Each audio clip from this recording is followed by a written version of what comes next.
When hotel staff turn away a man in jeans, they don't know he's the owner of their luxury hotel, a mistake that becomes a lesson in treating everyone with respect. The revolving doors of the Pinnacle Grand Hotel spun with practiced precision as Dominic Reynolds stepped into the marbled expanse of the lobby. Sunlight cascaded through floor-to-ceiling windows, illuminating the space in a golden glow that belied the exhaustion pulling at his shoulders. After a 14-hour red-eye flight from Singapore, where he had finalized the acquisition of 3 boutique hotels, Dominic's usual meticulous appearance had given way to practicality. Dark jeans, an untucked navy button-down, and Italian loafers that had seen better days. As CEO of Prominence Hospitality Group, Dominic had transformed a single struggling hotel inherited from his father into an international conglomerate of 67 properties across 4 continents. His methodical approach to business, unwavering commitment to excellence, and remarkable ability to remain composed under pressure had earned him features in Fortune and Forbes. Yet nothing about his current appearance suggested the man who had climbed from maintenance staff to executive leadership through sheer determination and strategic brilliance. The Pinnacle Grand stood as the crown jewel of his company, a testament to his vision of luxury accommodating authentic human connection. Every design element, from the hand-carved reception desk to the arrangement of seating in the lobby, reflected his philosophy that true hospitality existed in the details. Dominic approached the front desk, overnight bag slung over one shoulder. The marble counter gleamed under recessed lighting, highlighting the polished brass nameplate of the attendant. Richard Hargrove, front desk manager. "Good morning," Dominic said, his voice betraying only a hint of fatigue. "I'd like a room, please." Richard Hargrove, newly appointed to his position 3 weeks prior, barely glanced up from his computer screen. His crisp charcoal suit and precisely knotted tie presented the image of professionalism that Prominence Hospitality prided itself on. "I'm afraid we're fully booked for our standard accommodations," he responded, his tone suggesting he had already assessed Dominic's worth based on appearance alone. "Perhaps you might try the Westfield Inn down the street. Their rates are more—" Richard paused, eyes flicking briefly to Dominic's untucked shirt. "Accessible." Dominic noted the subtle microaggression without reaction. It wasn't the first time he'd been judged by his appearance, particularly after long travel days when comfort trumped presentation. He could end this interaction with a simple introduction, watching recognition and then inevitable panic wash over the manager's face. But a more valuable opportunity presented itself. "I was hoping you might have something available," Dominic replied evenly. "I'm quite familiar with the property." Richard's sigh conveyed practiced patience. "Sir, without a reservation during peak season, I simply cannot accommodate you. The Westfield has comparable amenities at a price point that might better suit your situation." His gaze drifted past Dominic to a well-dressed couple approaching the desk. At that moment, Dominic faced an internal dilemma. His instinct was to address the discriminatory treatment directly, a clear violation of the company's core values. Yet there was undeniable value in observing how his staff operated when they believed no one of consequence was watching. The true measure of the Pinnacle Grand's success wasn't in how they treated recognized VIPs, but in how they welcomed every guest who walked through their doors. Dominic shifted his bag and made his decision. The next few minutes would reveal far more about the culture he had built than any scheduled inspection ever could. Conflict development. Awakening at the Pinnacle. Richard Hargrove's posture shifted as he leaned forward to address the well-dressed couple who had approached the desk, effectively dismissing Dominic with his body language. "Welcome to the Pinnacle Grand. How may I assist you today?" The warmth in his voice contrasted sharply with the cold reception he had offered Dominic moments earlier. Dominic stepped to the side, observing as Richard effortlessly secured accommodations for the couple despite having claimed full occupancy seconds before. The manager's hands moved with practiced elegance across the keyboard, his smile never wavering as he processed their information. "It appears we have a deluxe king available with a city view. Would that suit your needs?" Richard inquired, his tone conveying genuine interest in their comfort. Dominic checked his watch, a simple stainless steel timepiece rather than the Patek Philippe he typically wore to board meetings, and approached the desk again once the couple had been attended. "Excuse me," Dominic said, his voice measured. "I couldn't help but notice that rooms seem to be available after all. I'd appreciate being accommodated as well." Richard's smile tightened. "Sir, as I explained, our available rooms are reserved for guests with confirmed bookings." He lowered his voice, leaning slightly forward. "The Pinnacle Grand has certain standards we maintain for our clientele. Perhaps you might be more comfortable at a budget hotel down the street." The implication hung in the air between them. Dominic noticed a white family in casual attire, t-shirts and shorts, being warmly greeted by another staff member who immediately offered refreshments while their check-in was processed. "I'd like to speak with the manager, please," Dominic requested calmly. Richard's expression flickered between annoyance and smug satisfaction. "Certainly. One moment." He pressed an intercom button, speaking in hushed tones. Several minutes later, Jessica Chen approached the desk. As assistant general manager, she had been hired directly by Dominic 6 months earlier, though they had only met twice during her interview process. Her credentials had been impeccable: Cornell School of Hotel Administration graduate with 5 years of luxury hotel experience. "I'm Jessica Chen, assistant manager. How may I help you?" she asked, her gaze moving between Richard and Dominic, taking in Dominic's travel-worn appearance with a professional but decidedly cool assessment. "Mr. Chen has been refused accommodation despite our having availability," Richard explained, before Dominic could speak. "I've suggested alternative lodging that might better align with his expectations and budget." Jessica nodded, accepting Richard's framing without question. "I understand. Sir, while we strive to accommodate all guests, the Pinnacle Grand caters to a particular clientele. Our room rates begin at $700 per night, and we require proper identification and payment verification before check-in." Dominic felt a heaviness settle in his chest that had nothing to do with jet lag. The diversity and inclusion training he had personally commissioned and implemented across all Prominence properties appeared to have made little impact on actual behavior. "I assure you, the room rate is not an issue," Dominic replied. "Nor is verification." Jessica's skepticism remained visible despite her professional veneer. "I'm afraid without a reservation during our peak season, we simply cannot accommodate walk-in guests. It's a policy." Dominic knew this to be false. The Prominence Hospitality Handbook, which he had authored, explicitly stated that any property with vacancy should accommodate walk-in guests, provided they met verification requirements. No mention of appearance or first impressions existed in that policy.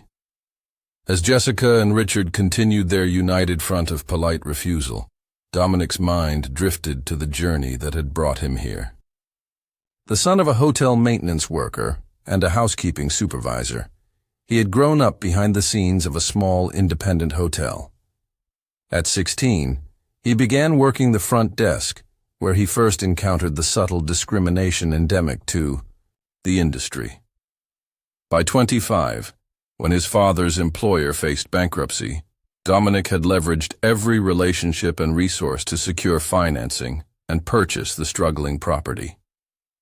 The foundation of Prominence Hospitality Group had been built on a simple premise: luxury defined by experience rather than exclusivity.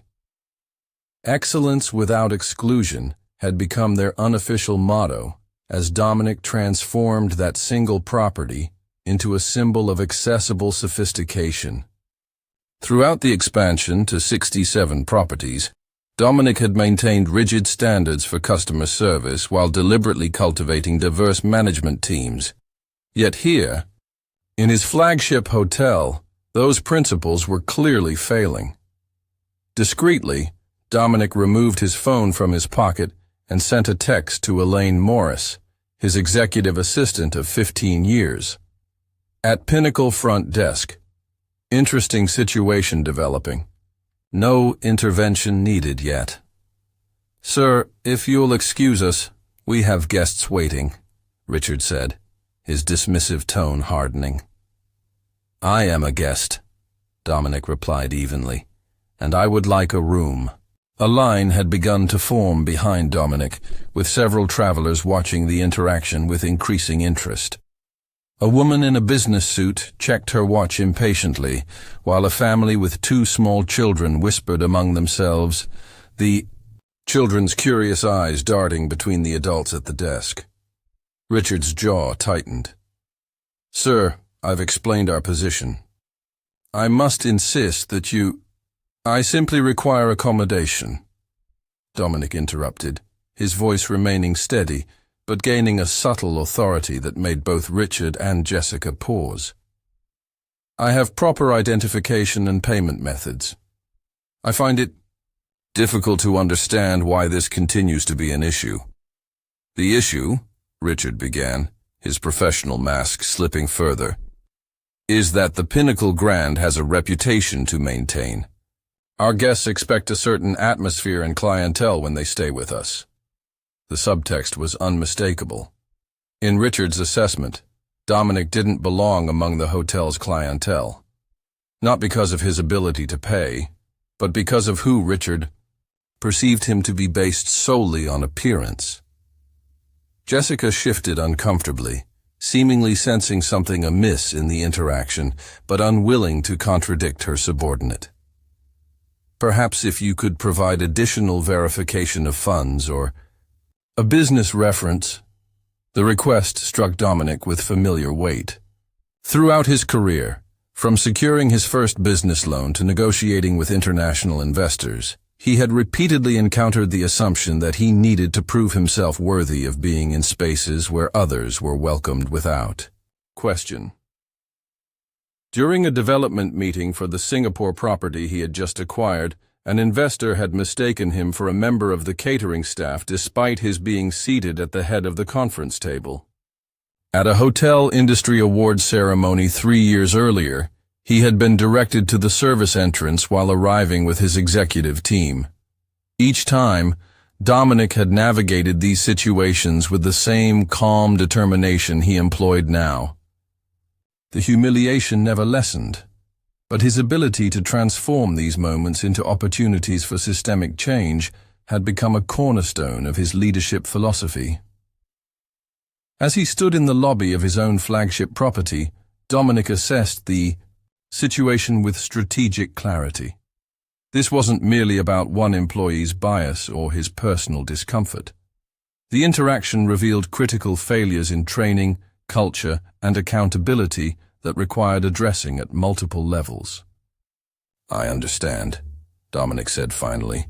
"Perhaps I should speak with your general manager." At this suggestion, Jessica's professional composure faltered slightly. "Mr. Dawson is unavailable today. I assure you, as assistant manager, I have full authority in these matters." The growing tension had attracted the attention of other staff members. A concierge glanced repeatedly in their direction, while a bellhop paused in his duties, clearly listening to the exchange. Dominic remained standing at the desk, a quiet presence refusing to be dismissed, as the carefully constructed veneer of the Pinnacle Grand's supposed inclusivity continued to crack around him. The elevator chimed, its polished doors sliding open to reveal Diane Williams, general manager of the Pinnacle Grand.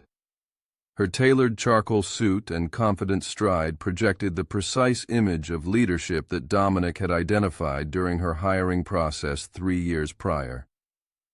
Glancing toward the front desk, Diane's practiced smile froze as her eyes locked on Dominic. Recognition flickered instantly across her face, followed by an unmistakable alarm. "Mr. Reynolds!" Her voice carried across the marble expanse, causing several heads to turn. Jessica's posture stiffened at the mention of the name, her eyes darting between Diane and the man she had been dismissing for the past 20 minutes. Richard maintained his composure, clearly not making the connection. Diane crossed the lobby. With remarkable speed, her professional demeanor giving way to genuine distress. "Mr. Reynolds, we weren't expecting you until tomorrow." She extended her hand, then awkwardly transitioned to a slight bow of apology. "I sincerely apologize for any confusion. Your usual suite is being prepared as we speak." Richard leaned toward Jessica, whispering, "Who is he?" Dominic observed the dawning realization on Jessica's face, the widening eyes, the slight step backward, the blood draining from her cheeks. "Has there been some issue with your arrival?" Diane asked, her gaze shifting between Dominic and her visibly uncomfortable staff members. Dominic nodded calmly. "There appears to have been a misunderstanding regarding available accommodations." "I don't understand," Diane replied, her confusion genuine. "We always maintain the presidential suite for your use, scheduled or not." She turned to Richard. "Mr. Hargrove, please process Mr. Reynolds' check-in immediately." Richard remained frozen, his expression transitioning from confusion to dawning horror. I wasn't aware. I'm Dominic Reynolds," Dominic stated evenly, his gaze steady on Richard. "CEO of Prominence Hospitality Group, which owns this hotel." A stillness descended over the lobby. The guests waiting in line fell silent. A bellhop nearby nearly dropped the luggage cart he was maneuvering. Jessica's hand moved to the counter's edge for support. Richard's transformation was immediate, his previously dismissive posture collapsing into rigid panic. "Mr. Reynolds, I had no idea. Please accept my most sincere apologies. If I had known—" "That's precisely the issue," Dominic interrupted, his voice firm but measured. "Your treatment of guests shouldn't change based on their perceived status or identity." Diane's professional training took over as she attempted damage control. "Mr. Reynolds, please allow me to personally escort you to your suite. We'll have your luggage brought up immediately." "Thank you, Diane, but that won't be necessary yet." Dominic placed his overnight bag on the floor beside him. "I'd like to request an immediate meeting with all available staff in the Grand Ballroom conference area." "Of course," Diane replied without hesitation. Through her eyes betrayed concern. "I'll make the arrangements immediately." 20 minutes later, 43 staff members had assembled in the hotel's largest conference room. Front desk personnel, housekeeping supervisors, food service managers, and maintenance staff gathered in rows of hastily arranged chairs. Richard and Jessica sat in the front row, both staring straight ahead, their professional composures barely masking their distress. Dominic stood at the front of the room, having taken a moment to freshen up but deliberately maintaining his casual attire. The whispers ceased as he began to speak. "For those who don't know me, I'm Dominic Reynolds, CEO of Prominence Hospitality Group." His voice carried effortlessly through the space. "I founded this company with a singular vision: to create luxury hospitality experiences that welcome all guests with equal respect and excellence." He moved from behind the podium, choosing instead to stand directly before them without barriers. "Today, I experienced something that concerns me deeply. When I arrived at our flagship property dressed as I am now, I was deemed unsuitable for accommodation. I was directed to budget hotels down the street and told that the Pinnacle Grand maintained standards for its clientele. Several staff members glanced toward Richard and Jessica, whose discomfort was palpable. "I'm not here to assign blame or to punish," Dominic continued. "What happened today isn't unique to this property or these individuals. It reflects a pervasive issue in our industry and our society, the assumption that we can determine someone's worth, their belonging, based on superficial assessment." Dominic paused, surveying the faces before him. Some showed recognition, others confusion, and many exhibited the discomfort that often accompanies discussions of bias. Prominence Hospitality was built on the principle that true luxury isn't defined by exclusivity, but by excellence in experience. When we turn away guests based on appearance or make them feel unwelcome because they don't match our preconceived notions of who belongs, we betray that founding principle. He approached the front row, addressing Richard and Jessica directly, but speaking loudly enough for all to hear. "I understand that bias isn't always conscious. We all carry assumptions shaped by our experiences and by broader cultural narratives. But in this company, we have a responsibility to recognize those biases and actively work against them." Jessica's eyes had filled with tears, though she maintained her composure. Richard sat rigidly, his gaze fixed on his folded hands. "This moment offers us an opportunity," Dominic continued, turning to address the entire room again. "Not for shame or recrimination, but for growth, for recommitment to the values that distinguish prominence properties in a crowded marketplace." He moved back to the center of the room, his presence commanding but not threatening. "Beginning next week, we will implement a revised training program across all properties, starting here at the Pinnacle Grand. This will not be a punitive measure, but rather an investment in our collective future.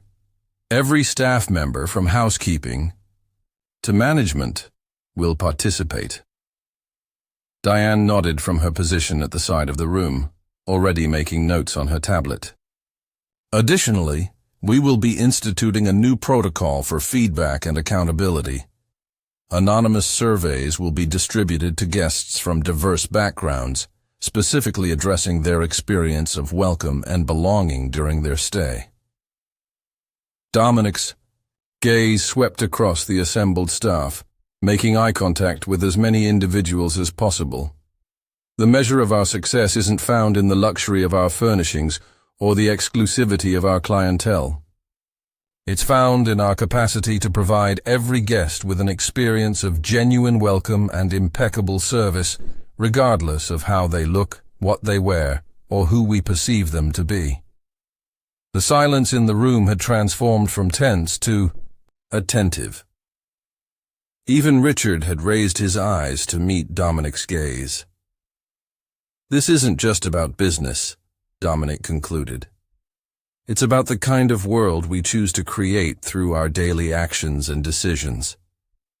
I believe everyone in this room is capable of contributing to that vision. The question is whether we have the courage to recognize our shortcomings and commit to growth." In the days following the staff meeting, a palpable shift occurred throughout the Pinnacle Grand. Employees approached their duties with heightened awareness, engaging in meaningful conversations about the assumptions that guided their interactions with guests. Rather than terminating Richard and Jessica, Dominic implemented a comprehensive mentorship program paired with advanced bias recognition training, believing that transformation would create more lasting change than punishment. "This experience doesn't define you," Dominic told them during a private meeting. "What matters is how you respond to it and grow from it." Within a month, Dominic had established the Guest Experience Audit Program across all 67 Prominence properties. Trained professionals from diverse backgrounds posed as guests, documenting their treatment from arrival to departure. The resulting data provided unprecedented insights into the inconsistencies in service delivery based on perceived guest status. Dominic worked with his executive team to develop a case study based on his experience, which became required reading for every prominence employee. The narrative deliberately avoided naming the specific property or staff members involved, focusing instead on the systemic issues and solutions. 3 months later, returning to the Pinnacle Grand for a scheduled inspection, Dominic observed Richard personally assisting an elderly couple in worn travel clothes, guiding them through the check-in process with genuine warmth. Jessica had instituted twice-weekly staff discussions on inclusive hospitality practices, creating a forum where employees could openly discuss challenging situations and receive guidance.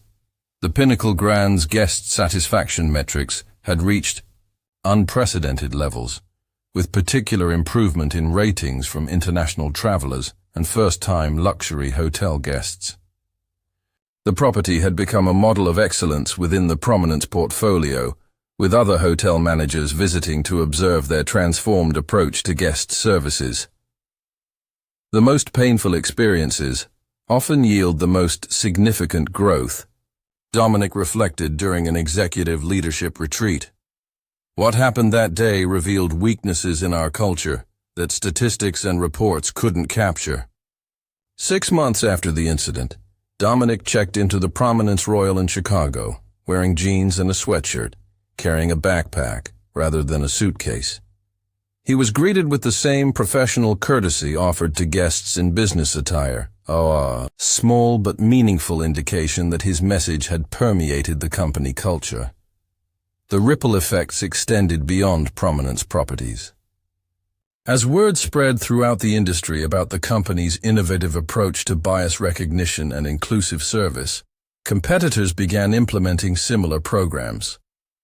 Dominic's willingness to share the framework of their training materials, rather than guarding them as proprietary information, emphasized his commitment to industry-wide improvement. On the anniversary of the incident, Dominic launched the Prominence Pathways Initiative, a mentorship program for hospitality students from underrepresented backgrounds. Meeting with the first cohort of 20 students in the Pinnacle Grand's conference room, the same space where he had addressed his staff a year earlier, Dominic shared his personal journey and the lessons learned throughout his career. True. Leadership isn't about avoiding mistakes, he told them as they gathered around him, eager to learn from his experience. It's about having the courage to acknowledge them when they occur and the wisdom to transform them into opportunities for meaningful change.